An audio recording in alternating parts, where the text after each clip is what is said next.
திடீர்னு ஒரு பாம்பையோ சிலந்தியையோ பார்க்கும்போது உங்களுக்கே தெரியாம உடம்பு நடுங்குதா? ஆனா உண்மையிலேயே அது உங்க பயமே கிடையாதுன்னு சயின்ஸ் சொல்லுது.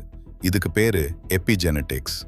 பல லட்சம் வருஷத்துக்கு முன்னாடி காட்டுல வாழ்ந்த நம்ம முன்னோர்கள் ஒரு கொடிய பாம்பை பார்த்து உயிருக்கு பயந்து ஓடி இருப்பாங்க.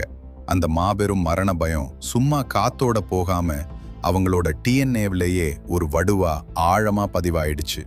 இது எப்படி சாத்தியம்னு சயின்டிஸ்ட்கள் எலிகளை வச்சு ஒரு சோதனை பண்ணாங்க. ஒரு எலிக்கு செரி பிளாசம் வாசனையை நுகர வச்சு உடனே கரண்ட் ஷாக் கொடுத்தாங்க.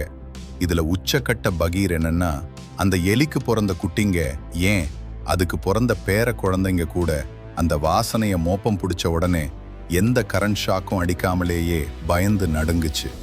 இது எப்படின்னா, நம்ம டிஎன்ஏ ஒரு ஹார்ட் டிஸ்க் மாதிரி. அதுல நம்ம முன்னோர்களோட பயம், தழும்புகள், வடுக்கள் எல்லாமே ஒரு சாஃப்ட்வேர் அப்டேட் மாதிரி தலைமுறையா இன்ஸ்டால் ஆகிட்டே வருது. அதனால தான் பாம்பை டிவியில மட்டுமே பார்த்த ஒரு சின்ன குழந்தை கூட நேர்ல பார்த்த உடனே இது ஆபத்துன்னு நினைச்சு தானா விலகி ஓடுது. சுருக்கமா சொல்லணும்னா, உங்க உடம்பு வெறும் சதை கிடையாது. அது பல லட்சம் வருஷ டேட்டாவை உசுரோட சுமந்துட்டு இருக்கிற ஒரு பிரம்மாண்டமான டைம் மிஷின். உங்களுக்கு எந்த விலங்க பார்த்தா எந்த காரணமும் இல்லாம பயம் வரும்? கமெண்ட்ல சொல்லுங்க. இந்த மாதிரி ஆச்சரியமான சயின்ஸ் உண்மைகளை தெரிஞ்சுக்க மறக்காம லைக் மற்றும் சப்ஸ்கிரைப் பண்ணுங்க. இது கிரிஷ் கதைகள்.